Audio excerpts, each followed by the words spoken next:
You're watching and listening to the latest Red and Blue review show. For all your Crystal Palace related chat, please like and subscribe across all the usual social media platforms, especially our YouTube channel. This really helps us out. Now, let's get on with the show.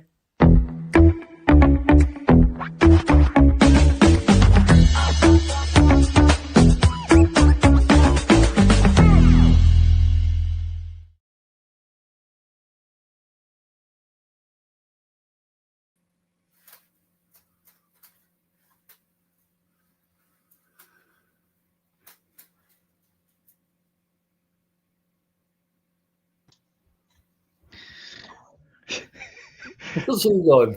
Nick's leaving everyone in the dark. Well, he's the one that's in the dark the most, though, isn't he? He's watching. Here he is. Did that happen to you lot as well? No, just you.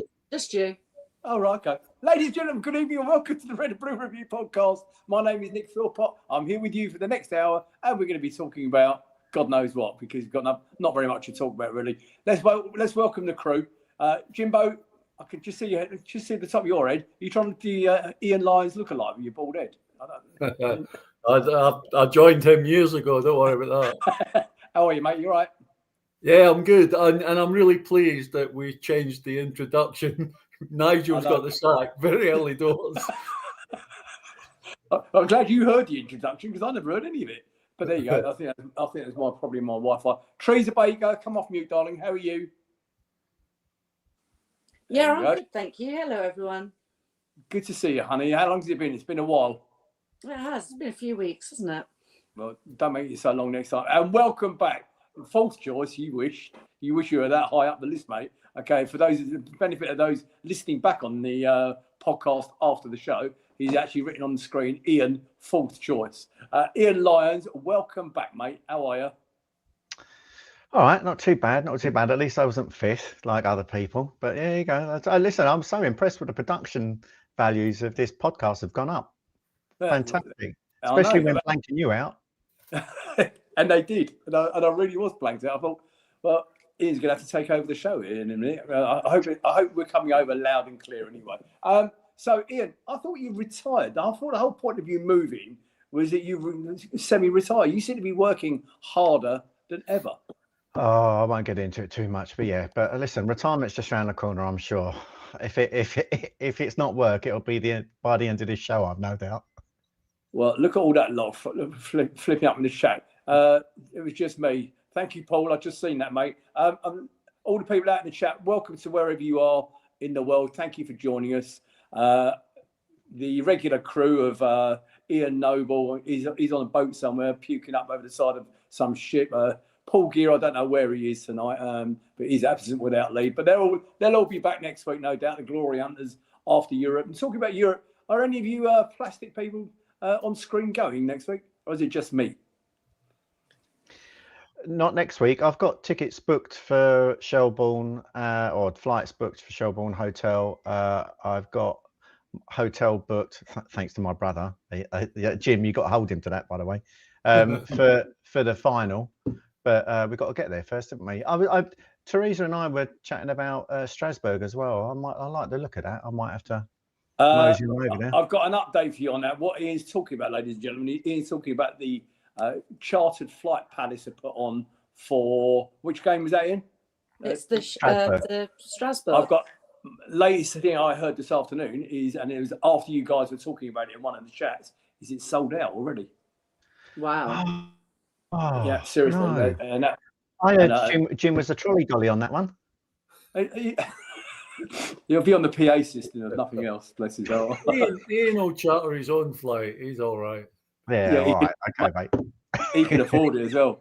So anyway, ladies and gentlemen, I think it's safe to say, Teresa, I can't see who's out in the chat, so perhaps you could say a couple of hellos while you're as you got it on screen for me. Yeah, there's Monty. Mickey, good evening, mate.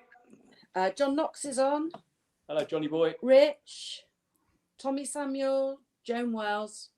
Our lovely Joan, she's always on. Makes some really good points in our chat.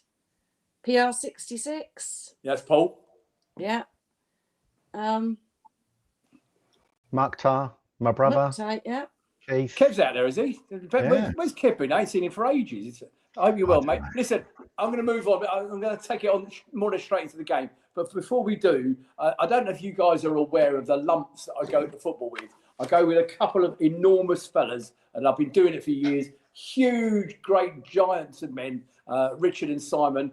We've begun to football together for many, many years. We've had season tickets in the home sale together for so long. But yesterday, I was joined by a colleague of mine, Keith from work, joined me. He is another great big lump, okay?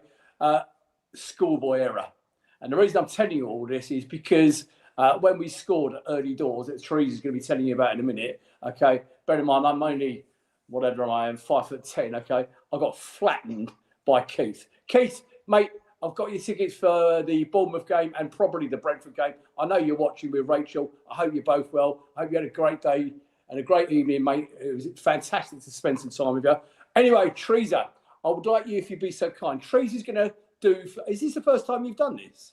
What, the match report? Match review. Yes. Okay, so ladies and gentlemen, be gentle with her out there, okay? Because we'll save all the piss taking for afterwards, and I'm sure the boys will help me out after she's completed her inaugural match report for yesterday's home game against Liverpool. Go for it, girl. Right, thank you. So our lineup, have we got the slide for the lineup? There we go. So you can see on our usual suspects, a really strong team that we've put out with the addition of Pino and Sarr coming back from injury, which was a double bonus, to be quite honest. Teresa, I wanted to stop. I wanted to talk about the lineup, if you don't mind. Nigel, leave that on the screen for a second. Ian. Yep. One thing I did notice yesterday is the strength of the bench, and obviously it came to fruition later on. But much more positive in the bench. I know Matthews is there, not a number one change of goalkeeper, but the rest of the bench was pretty tasty, don't you think? Yeah, it makes a nice change, doesn't it? I know that we were all panicking, like Mr. Glasner was, towards the end of the summer transfer window, but the players we've got over the line again are quality, and the initial impressions they're giving they're good, and they can at least strengthen the side when they come on as well. They're not going to make it worse. So yeah, it's a good startup. It's a good lineup, I should say, and a good squad. Let's hope injuries don't come along as often as they normally do, and that we retain that. And Jim, we still got Decory to come back as well. That's a pretty strong lineup, you said, didn't you not think? And the bench. Yeah, it was. It's probably our strongest lineup, I would imagine. Maybe Hughes in there. But the one person that makes that team at the moment, for me, is Sarr. The guy is just phenomenal. He's been brilliant since he came into the team.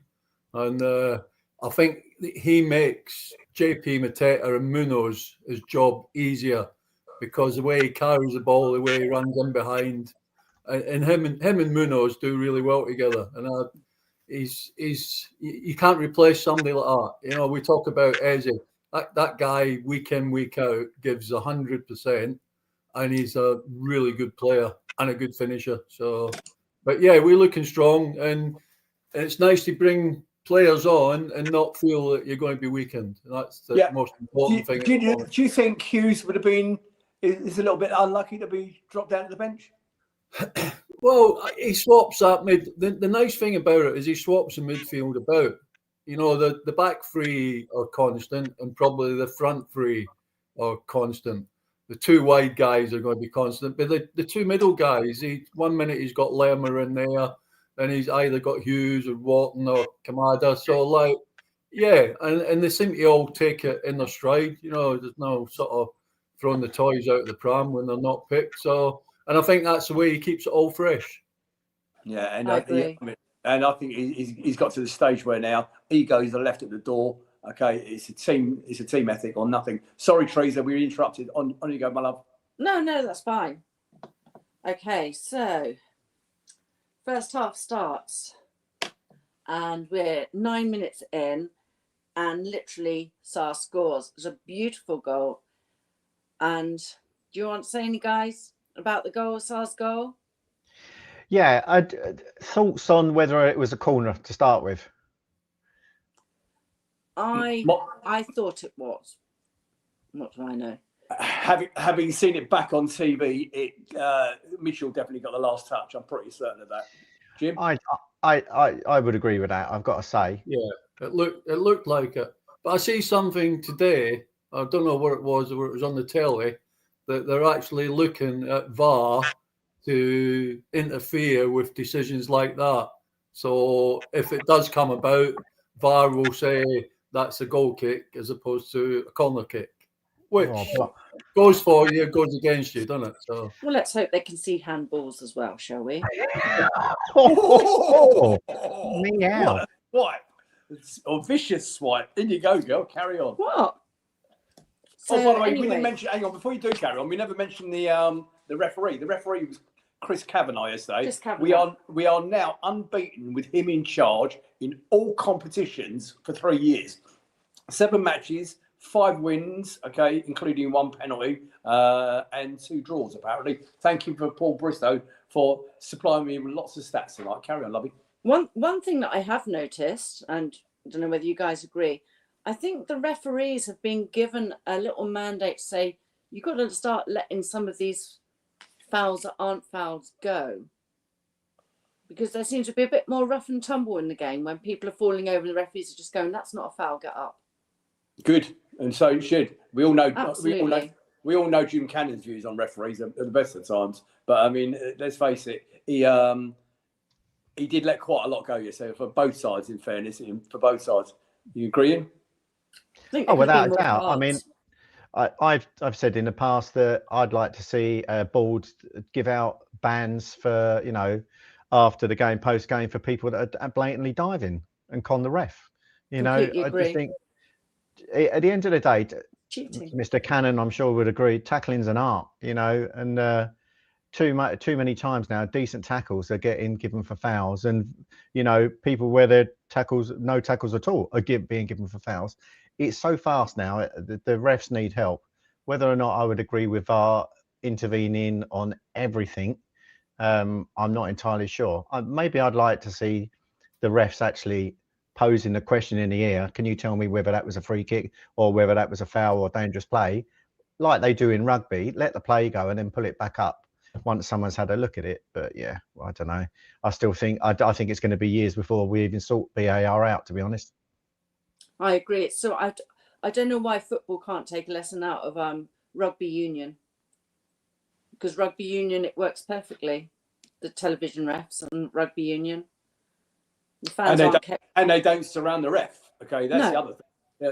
One of the mandates this season was only the captain was allowed to approach, which was a rule brought in years ago. It was never developed. Okay, but this year it was a clear mandate. It was only the captain that was allowed to come and speak to the referee. Look at it yesterday. Every single challenge, every single VAR decision, they're all around. It happened today in the Arsenal game. You know, 6 players around the referee, and he's just doing that all the time. You know, it needs really looking at carefully. By the way, ladies and gentlemen, before Teresa continues, I am keeping an eye on the Ryder Cup. I'm sure some of you are joining us instead of watching the Ryder Cup, or you've got the Ryder Cup on your telly, and the board has gone a little bit more blue now. We're up in 4 and down in 5, and the others are tied. So just keep you right up to date, Jimbo, because I know you love your golf. thank you. Keep going, T. Okay, so we came out firing in the first half. I think that's the only way to describe it. Obviously, there was that lovely ball into Sarr, who scores a beautiful goal, which sends everyone into ecstasy in 9 minutes, when everyone's like looking at each other going, we've scored. But however, not only after we'd scored, it seemed to just open the floodgates, and it seemed to send our confidence literally sky high. 2 minutes later, Pino took the ball up the pitch, and he had a shot saved by Alison Becker, who actually had a pretty good game yesterday, to be fair. If it hadn't been for Becker, we could have been probably 4 or 5 up at the end of the first half. Then there was a delay for a medical emergency in the Arthur Waite stand. And a bit later on, there was one for medical emergency in the White Horse stand. From what I've been led to believe, I have tried to find out. I was told on Twitter that both people actually walked out of the ground themselves. So it's good to hear that they're okay. So sending our best wishes to them. Yeah. I mean, let's just talk about the first half, boys, if you don't mind.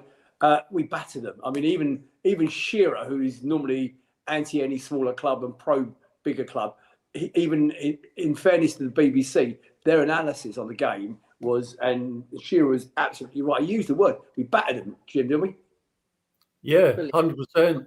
I mean, it's probably the first time anybody's come off having just played Liverpool thinking that it could have been 4, and if you actually analysed it really close, it could have been 7. Yeah, they were poor.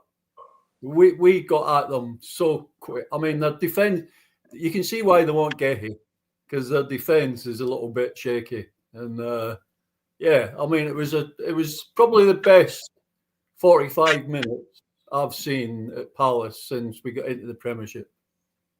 In total, Liverpool's defence, in total in their games, in their defence, they only had 7 tackles in defence. And they only won 5 of those. We had 24 tackles in defence and won 18. Well done. Good stuff. Good stat. Ian, you were listening to this at home. Were you watching it or listening to it? I managed to catch parts of the first half. Yeah, I mean, clearly Glasner's got Slot's number. You know, after the game, he essentially said that we knew exactly what they were going to be doing. We knew exactly how he was going to set up, use Wirtz as a false 9, etc., etc. And all we've done is show everyone else how to play against Liverpool, and they know it as well. And as you know, Jim quite rightly pointed out, they are now realise what an expensive mistake they made trying to shaft us. Low ball, yeah, for Gahey. You know, Absolutely. A, making a last minute bid thinking we'd accept it, and B, low balling it in the first place. And ultimately, and you know, it's a shame that the kid that they bought, the 18-year-old, did his anterior cruciate in the first 30 minutes or whatever, but it just shows how light they are in defence. And Konate's gone backwards. And he was garbage. I mean, you're right to raise that one. I mean, I actually said, Ian, the reason I came to you is I wanted to talk to you about the atmosphere from away from the stadium. But you didn't want me to talk about the game. As you raised the point, okay, let's talk about. I mean, I said in the stadium before we scored, they looked like a pretty good team. This Liverpool lot. They're just one defender, one centre half short of an excellent squad. And your point you just made about Gahey is absolutely spot on. It's their own fault, isn't it? It's their own fault. I think after the Charity Shield, Community Shield, we're living rent-free in their heads at the minute. Absolutely. And after the final game up at Anfield, you know, a number of Scouse fans that I know were saying they were expecting a tough game, though, but, you know, they'd settle for a draw, but they think they'll beat us, you know, and you just think, wow, okay, all right, fine. You know, but it's nice to, I mean, as Rich has just put injury time, it's nice to get a little bit of injury time, just retribution back on them. And what did we sound like away on the radio, on TV? Yeah, good. Even before we scored, I thought the crowd seemed up to it. The Sellers crowd seemed up to it. After we scored, it was just pandemonium. I think there's always you always know before a game, don't you, when there's a buzz as the guys are training, you know, on the pitch, warming up, etc., etc. And there seemed to be a buzz yesterday of anticipation. I don't necessarily think we all thought we were going to win it, but we thought we were in with a shout of getting a draw, getting a point out of it.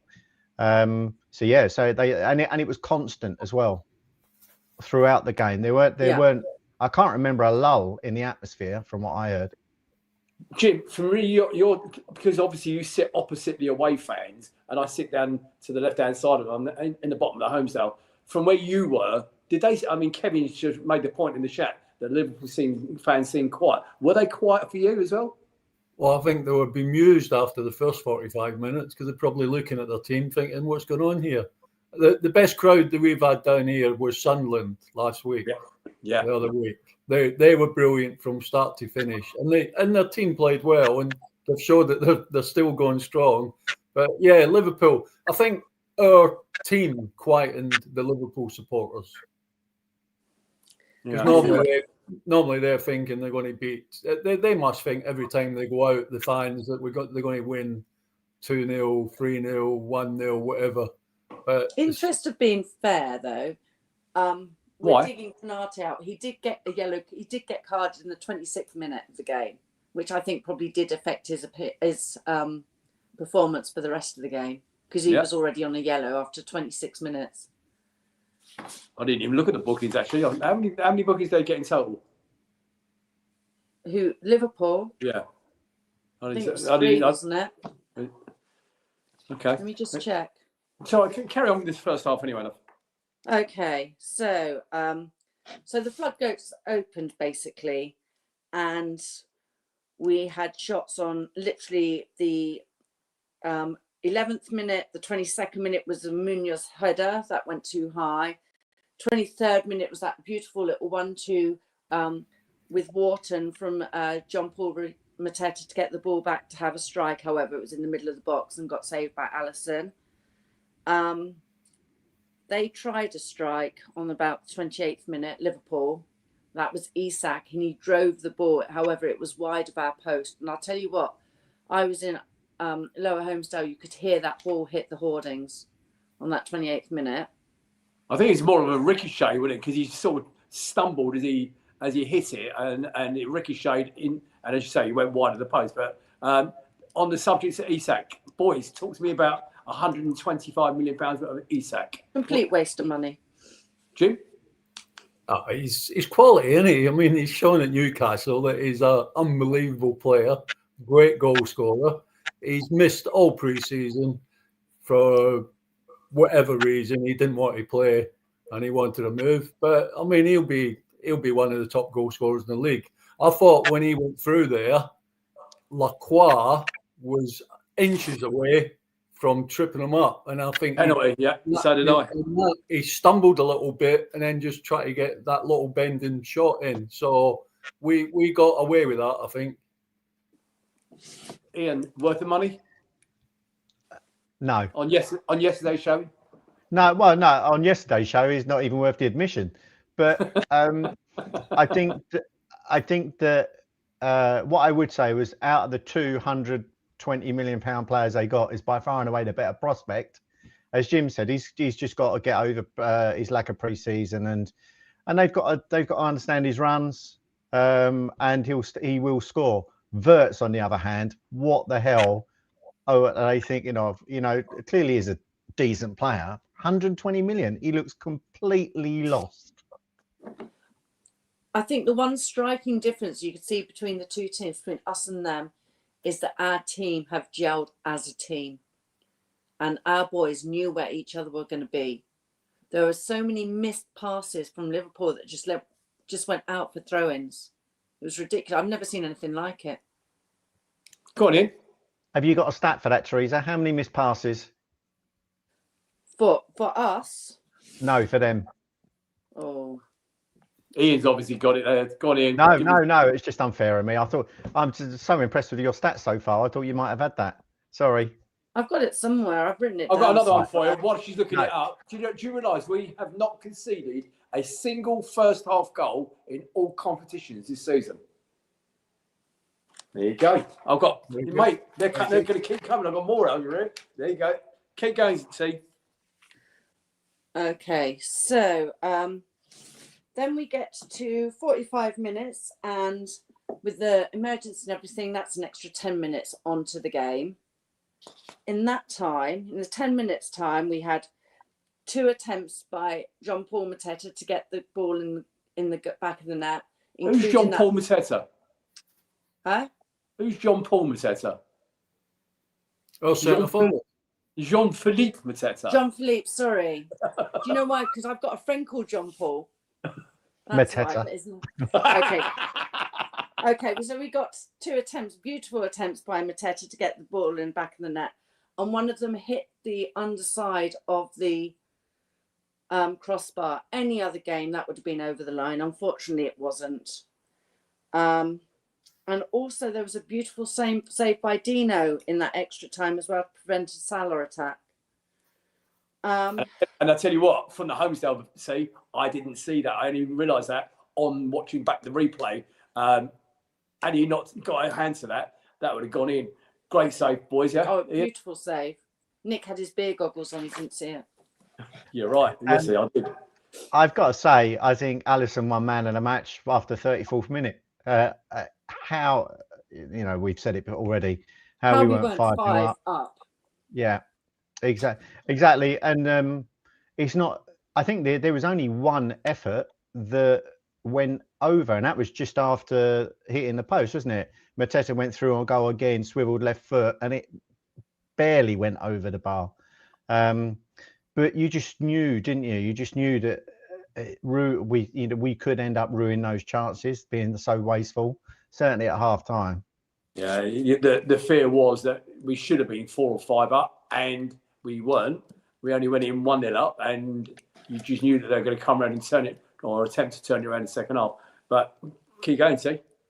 Okay, so back on for the second half. There hadn't been any changes at the second half at half time. Liverpool, literally, they came out fighting. They'd obviously been given a big boot up the backside. They had 3 chances in the first 10 minutes. They attacked our goal 3 times in the first 10 minutes. We weathered the storm.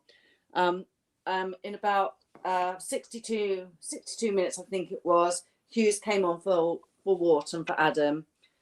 And Liverpool subbed McAllister on for Curtis Jones.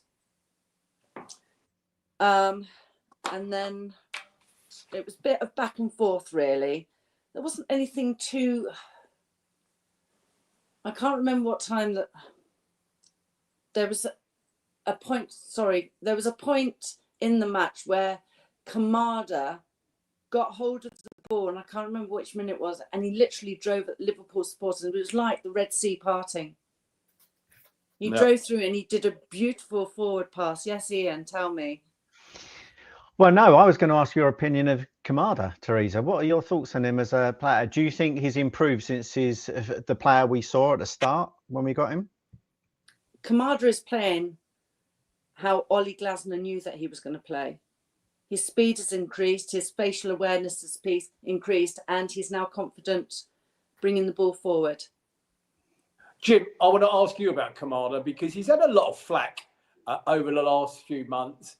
In fairness, he's starting to find his feet now. He's spaced between the lines. Your thoughts on Kamada, please?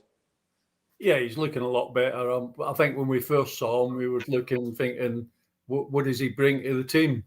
But gradually he's got... It was hard when you come into the Premier League, even coming into the first team environment like that. Young Essie found that out against Millwall in the Cup. It's difficult, and I think somebody like Kamada, a lot more experience in international, took quite a while to sort of settle down. But he's certainly looking a bit... He's got a great touch. He's got a good football brain. Sometimes I think he could maybe close down a little bit harder, but he is a good player, and he's somebody that will do us a really good job. Ian, did you see his post-match press conference? Who, me? No, sorry, I didn't know. I did. What I was going to say was that he's the player that I saw in the Bundesliga, and as Teresa quite rightly said, obviously Glasner knew of.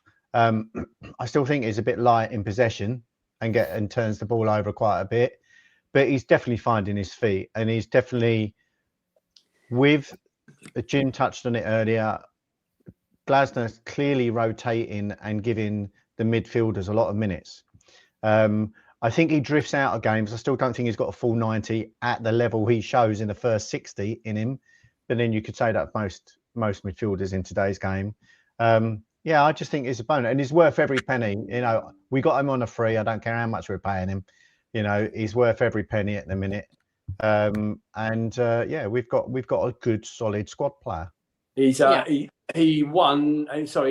21 out of 28 passes yesterday, 75%. He had 41 touches of the ball. Accurate long balls was 67%. Accurate crosses 0%. So he needs to add that to his game for sure. He won two out of his 3 tackles, 67%. and ground duels, he won 4 out of 8, 50%.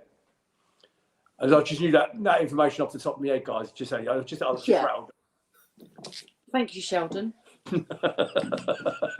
Carry on, Sue. So anyway, so it was back and forth a bit, and then Ollie decided to sub Nketiah for Sarr, bring Nketiah on 75 minutes, and bring Lerma on for Pino.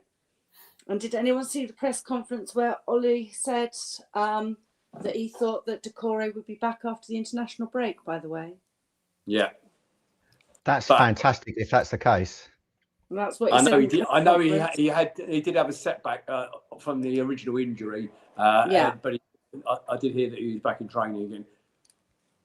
I get the impression that, I don't know whether it's intentional or otherwise, but Glasner tends to tries to manage expectations with injuries. Sarr came back a lot earlier than they were expecting.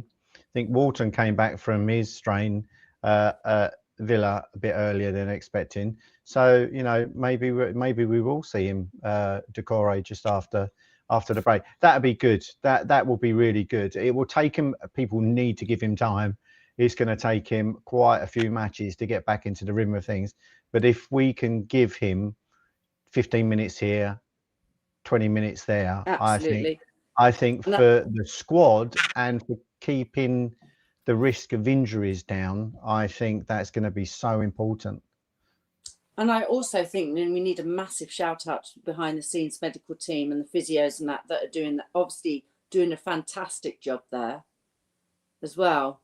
I saw a picture of Pino during the week on his sofa with the compression bag on his leg.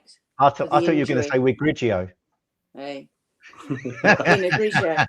That's the Pina Colada song, isn't it? Pina Colada. Yeah. Oh, well, there you go. Just Dawn said in the chat, Glasner said that Chadi Riyad might be back around the international break, not Decore. Oh, right, maybe it was Chadi Riyad. Because I did think I'd heard that Decore had a setback from the original injury. So maybe it was Chadi Riyad then instead. And I'd like to see him because they thought incredibly highly of him when he came over. And again, 15 minutes against Norwich, did his knee, came back 15 minutes later, did his other knee. So, you know, the guy deserves a bit of luck. Such a shame. Jim, he's been out a long time. Chadi Riyad's been out a long time. How long does it take to get over an injury like that? Well, it's a lot. It depends on the individual, but what worries me is it's a centre half. It keeps getting injured. Yeah. You can't. And it's both things. You can't have defenders that are injury prone. And some players will take an injury and get over it quicker than other players. So, what was the longest injury you ever had? You trip over your wallet or something? Probably a day. A day. So hard. I had a hamstring. I missed about 4 or 5 games. I think that was the only time, if I can remember rightly.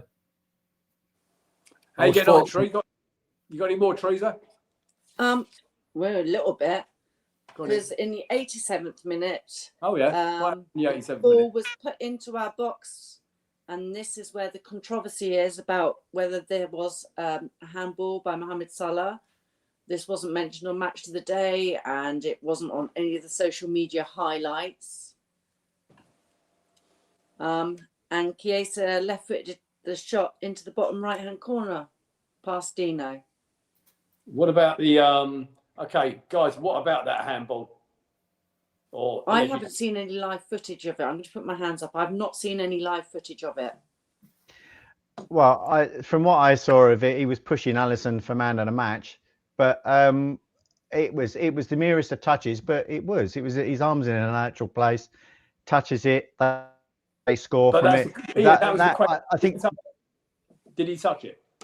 Yeah, I think he touched it. But the barest of touches. Don't get me wrong. It's not as if he slam dunked it, did he? But it was enough to slightly deviate the ball, and I think that's probably what put Richards off because he completely flummoxed by the flight of the ball, wasn't he? So, Jim, I don't know if you saw it. So yes, I'm sorry, I'm trying to clear the screen up. I don't know if you saw it. I didn't see it, but who was the referee? The old referee was slagging VAR off, saying, was it Keith Hackett? I think he was saying he couldn't understand why VAR didn't get that right, because he said that it looked like Zaha deliberately touched the ball into the path of, well, Richards was trying to get a header. I don't know how he ended up on his hands and knees, but it's obviously something flummoxed them and dropped to Chesney or whatever his name is. Chiesa. Chiesa. Chiesa. Yeah. So then, obviously, that's on the 87th minute. Then we start moving into time plus extra time. There was 7 minutes. I think there was 6 minutes the referee gave, didn't he? However, 90th plus 7, 6:59. The ball went out. There's a beautiful long throw in by Chris Richards, another unsung hero of ours. Gay heads it to Nketiah, who hits a half volley, puts it in under Alisson for a Palace goal, and we win. Yay! And we win, yay! And that, by the way, that win, yay, was our night. Did you know? I've got another one for you. Look, I told you before. Yesterday was our 99th home win in the Premier League. Did you know that, people? I bet you didn't. So I didn't. Bournemouth and Brentford were coming for you. So a great win, great 3 points, unexpected 3 points. I turned up the game yesterday thinking it would be great to get something out of the game. Nigel, have you got any full-time stats there, mate? Yeah. There you go. And I think... Look at that possession. Look at our possession. Yeah, 28% for the benefit of people listening tomorrow morning. Shots, total shots, 16 for Palace, 20 for Liverpool. Shots on target, 7 for us. This is against Liverpool, don't forget, people, the current champions. Liverpool only had 4 on target. Corners, they bossed. Passes completely, they bossed massively. Okay. Can I just come in there, Nick? Go on. Those passes completed, says 611 for Liverpool. That's because we kept them out. All they could do was pass sideways and backwards. Well said. Those passes weren't going anywhere. They couldn't get past our defence. That's why they've got so many passes completed. Because they couldn't drive at us, because every time they did, we got the ball. Just saying. Side to side, backwards, side to side, backwards. Yeah, and that's why them possession stats are a total waste of time. Yeah, absolutely. exactly. Between the keeper and the back 4, they've probably had 50% of the passing. They don't. Well, you don't need that. Only once it goes over the halfway line, it should count. Yeah, it's like touches in the opposition box and that, isn't it? I mean, how many times do you see most touches comes up in the bottom left-hand corner and it's predominantly centre backs that are having the most touches? I know. So, you're right. Crazy. Okay, so my positives of the goal, we've already touched on Kamada. Pino, he's like a little terrier, isn't he? He's like a little Jack Russell. I think it's great. He worries the team. And one thing that I did notice yesterday, the team are trying to get him to score a goal. There was a few passes where, like, rather unselfishly, they were just passing to Pino to get him on the sheet, get his confidence up in the Premier League. Obviously, Henderson, we've got a new goalkeeping coach that came from Stoke, Andy Key. And I think he's worked wonders with Henderson's kicks. Henderson always used to shank his kicks to the left and used to go out. And now they're straight down the middle. And Mateta is literally expecting them, which is exciting. And Chris Richards,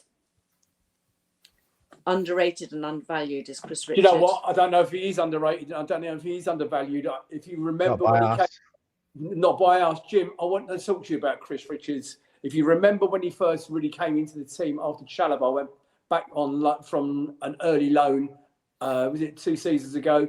And Chris Richards first came into this. I think most people were concerned. They'd only seen big parts of him up until that point. Talk to me about what Chris Richards brings to the team from your perspective, mate, as a defender.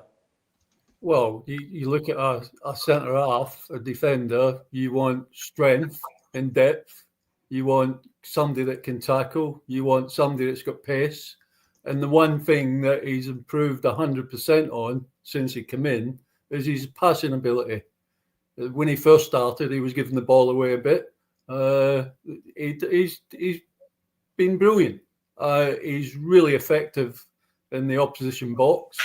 he's always causing problems. And if you notice, most of the balls that come in our box, it's always his head that's on the end of it. So he's a great player. He's a good player. He's getting better. He's got used to obviously playing in the Premiership now for over a season. He's getting used to the pace of it. But the one player I'd pick out, I think the fans gave Kamada the man of the match. I tell you what, Tyrick Mitchell was unbelievable yesterday. And I mean, I didn't mourn. I pointed out that I felt that in the last third of the park, he could do a little better. He was obviously listening to me because he was in the 6 yard putting that ball against West Ham. And yesterday, I thought he was up and down, and he linked up loads of times with Pino getting down that left hand side. And I thought he had an excellent game. And he was my man of the match. Actually, do you know what? I'll make you right. Ian, I'm coming to you in a second. I'll make you right simply because I don't know if I didn't see. I wonder if they're under instructions, the two wing backs now, one go and the other one not go. I didn't see Munoz do it as much as he has done in previous games. It was always Munoz that was gone and Mitchell was staying back. Your point that you made that it was Mitchell getting up and down yesterday, I think it's spot on. You agree with Jimo, Ian? Yeah, a couple of points. Pino, I think, is another great buy. I think he's the equivalent of Sarr. I think it's a better passer in Sarr, and I don't think we've quite seen that yet. His technique is really good, being Spanish and being brought up through their system, and he's clearly getting it as well. You needs to stop falling over though. It's Spanish. Ole.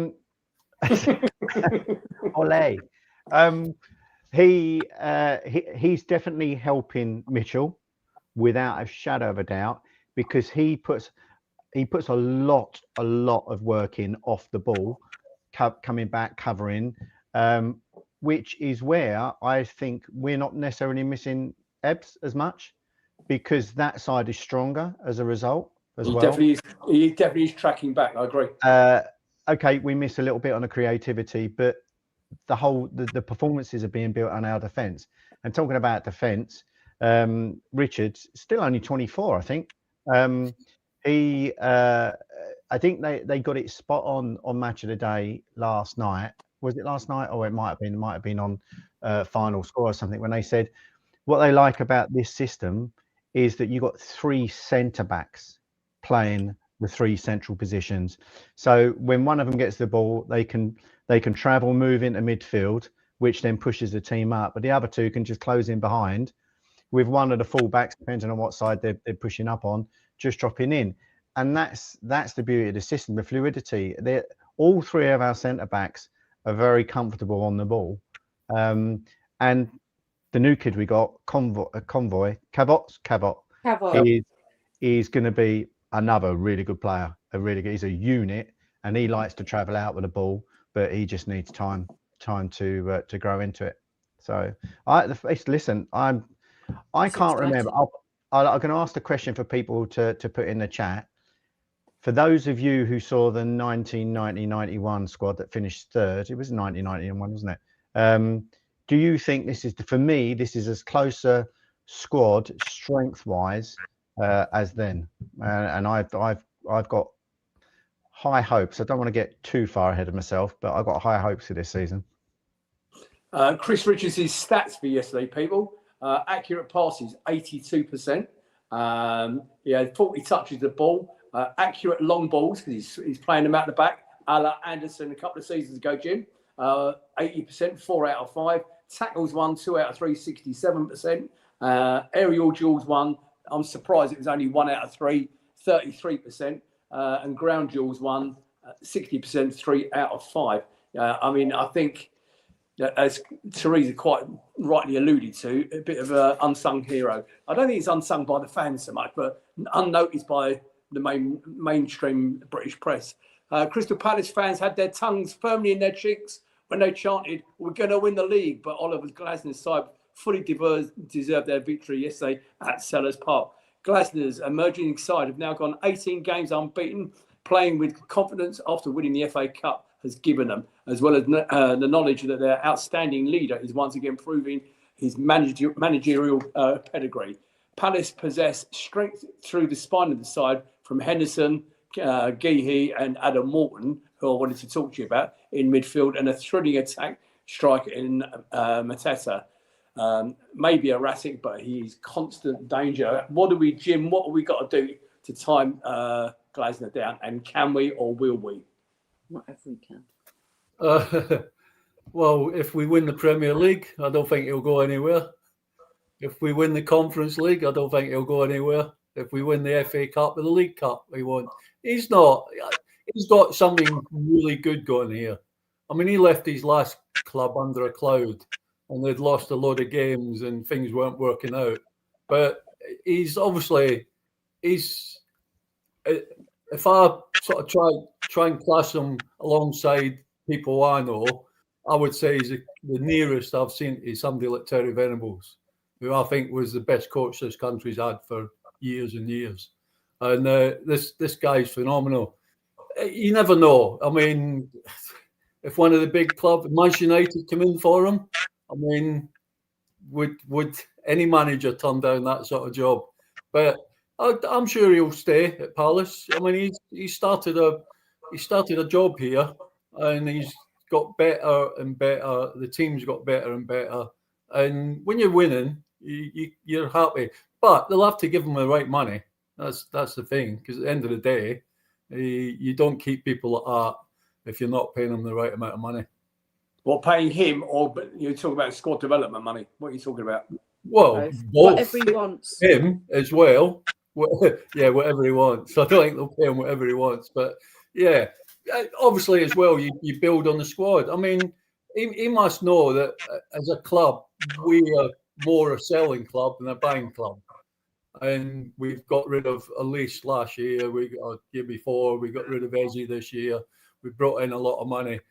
Gehi, if we finish in a Champions League spot and you turn to Gehi and say, well, we'll give you X amount of pounds, you never know. Football's a funny game. Gehi's an unbelievably humble man, and I don't think money is probably something that motivates him. But you never know. You never know. But yeah, I can't see Glasner going. They'll give him a really good contract and tie him down, hopefully, for a few more seasons. God, you're right, mate. Ian, you had your hand up, and then Trees on coming to you. Right, Glasner, yes, it's the most important piece of business we'll do this season. Is keeping him, but the only way we'll keep him, his frustration was born out of our naivety as a club. We're not used to being in these positions where we've got so much attention over our club, a lot of our players. We're in Europe, as well as trying to get the stand done and everything else. Now, what I would say is they need to park. I know the stand's not going to start for a while anyway, but they need to park that for the time being. And Parish needs to get hold of each and every one of our associate directors and say, we need to back this guy. We need to back him not only as in the squad, get him another 3 players. No, don't go stupid. But we need to learn from the mistakes that riled him up in the first place, and was probably it probably is our Achilles heel, is that we need to do our business early. Stop messing around.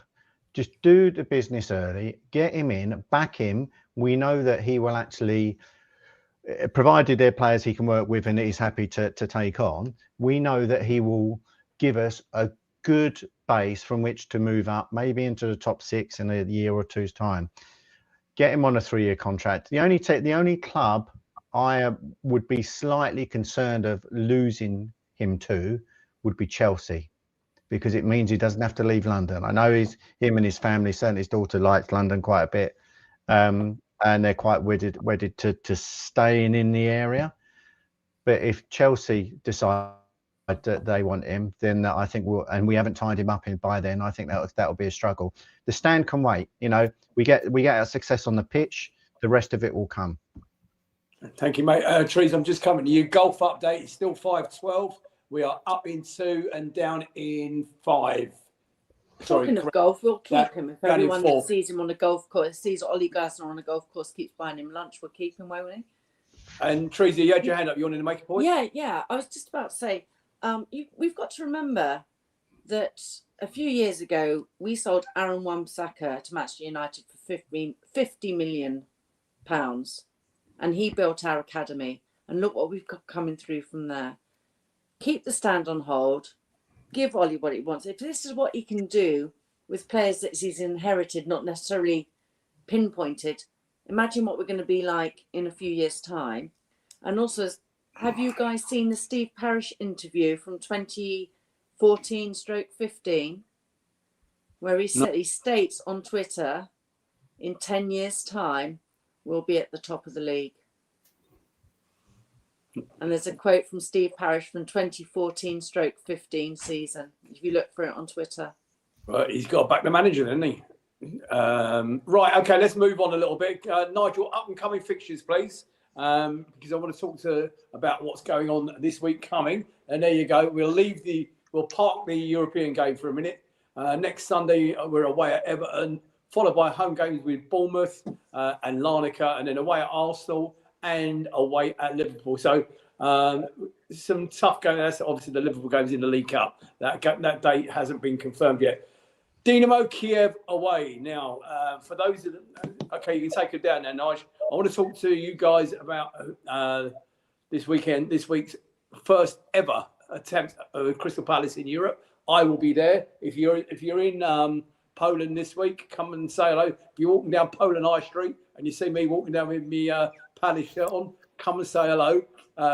Keep your head down for any flying drones, because my understanding was the Lublin Airport and Krakow Airport were closed overnight for 2 or 3 hours with lots of drones coming in.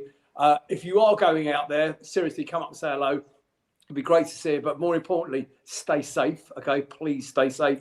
And there'll be, let's take over that city. I understand there is a meet going on in the central Old Town Market Square, and even the club have put out great place to meet up and paint the town red and blue. Let's be sensible out there. We are representing the club in Europe. Okay, and I'm not stopping anybody having a good time, but let's just do it in a sensible way. I think Palace fans are that breed of people, that breed of person anyway. They go out there, enjoy themselves, but do it sensibly, but with also the safety aspect in mind. Guys, can I have your predictions for the away game? I can't believe I'm saying this, in the Conference League at Kiev in Poland. Jim Cannon.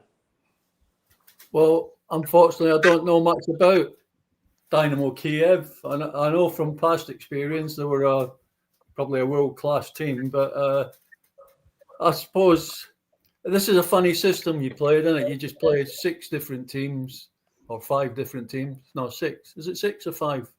5, I think. 5. So it's just a case of you got to go and pick up as many points as you can. So I'm going for a win. Don't ask me the score. 3 points. Who to? 3-1 Palace. Right, Ian, would blimey. a draw be a particularly bad result? Your brother's put a draw in the chat. What? I've put a draw in as well. I put 1-1. Kevin put to win, I think. I think that an honourable draw would be great. I'm not greedy or anything. Don't get me wrong. If we win, I'll be ecstatic. But I think an honourable draw would be great, and for you to keep out of the gulag, that would be a bonus, wouldn't it? I'm on the 2:15 flight out of Gatwick, people. Anybody else going to join me on that flight? I hope to see that whole aircraft red and blue. On Wednesday afternoon, 2:15 flight out of Gatwick. What are you on? Put it in the chat. I'd love to know where you're meeting, what you're doing when you get there, and all the rest of it. And I'm sure there's a small matter of a football game to go to. Is there anything else, Nigel? Was there anything else that I was supposed to be covering? I know you're in the background. I don't think there was. Everton score. Guys. Oh yeah, hold on.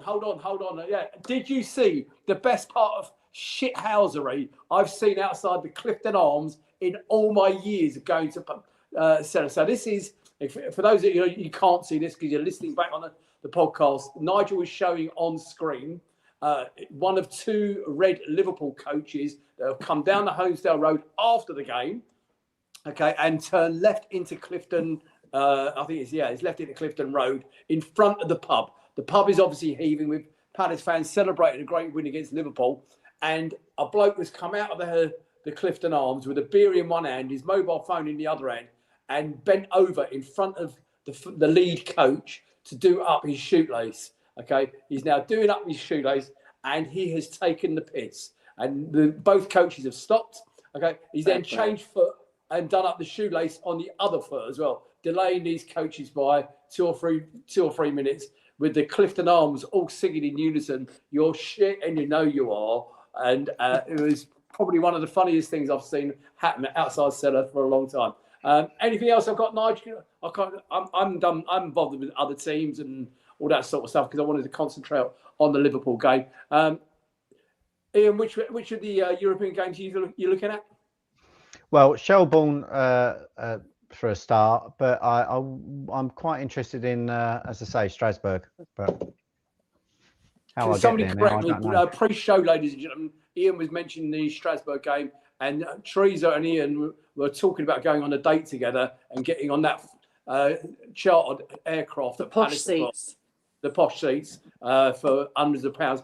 Am I right in saying, yes or no in the chat, please, that has now sold out? I'm sure I read somewhere online this afternoon that flight is sold out. Jim, are you doing any of the away trips? Well, not at the moment. No, I'd like to go to Shelbourne. Yeah. I'll see you there, Jim. You're better off going. And Teresa, what are you doing? If the Strasbourg one's still up and available, quite fancy the Strasbourg one. Yeah, I'm doing two. I'm doing Poland this week, and I'm doing the Strasbourg game as well. I'm undecided because the stupid price points of the flights to Dublin, they're ridiculous. Kevin Lyons saying you can come with him, Jim. I think he's probably offering. I know Kevin. I know he's loaded. He's probably offering to pay for you as well, Jim. Far be it for me to put words in his mouth. Okay, but I'm sure he'd love to. So the other thing I did check out on yesterday was the cost of flights from Gatwick Airport to Dublin, and they're now sitting around about £300 mark. I'm telling you now, I also checked out Bristol and Birmingham. They're like 60 quid, 65 quid from Bristol and Birmingham. So if you are thinking about doing it, even a 2-hour drive up to Birmingham, East Midlands Airport might be worth your while and save yourself. Fly into Shannon. I didn't look at the Shannon prices. So listen, if you are going, I just want to see if there's any messages in there about what I mentioned. No, fly via Newcastle, it's cheaper, says Rob Cranfield. Even Barry is going. Who's Barry? Who's Barry? Jim, no, Kevin put in there that even Barry's going, Jim. So that's what made me laugh. There's people Kevin sits on the table that I sit at in Speroni's restaurant, so right, he's already invited me. He didn't say he'd pay for it. Well, do it. No, I'm sure he didn't say that either. He's a typical Lions, that's why. Listen, ladies and gentlemen, I'm going to wrap it up there because I know everybody else is itching to watch the golf, which we are 2 up and 3 down in the golf. So we've got plenty, and the rest of it is tied. And as Jim quite rightly said before the show, the tied scores will be enough for us to win the Ryder Cup anyway. So go and watch it, enjoy it. Ladies and gentlemen, thank you lot for coming on. Oh, one heads up, everybody. We're not doing the show next Monday following the Sunday game against Everton. We're doing it on the Tuesday night. And I will be hosting. We will be at Tuesday evening, Tuesday the 7th of October at 8 o'clock. Please make sure, make a day for it. Jim, do you want to come on? Are you around Tuesday evening? No, I'm not about. Sorry. Not about what? Not now. So you said that live on air, but you watch. I'm doing my milk round so I can get money for Shelbourne. Ladies and gentlemen, on behalf of Jim, Ian, and Teresa, well done for your match report, darling. You did brilliantly. And everybody else on the Red and Blue Review, I'm going to watch the Ryder Cup. Take care, stay safe. And if you're going to Europe, stay safe and bring back those points with us. Take care, everybody. Good night. Well done, guys. Good night. Thanks, guys.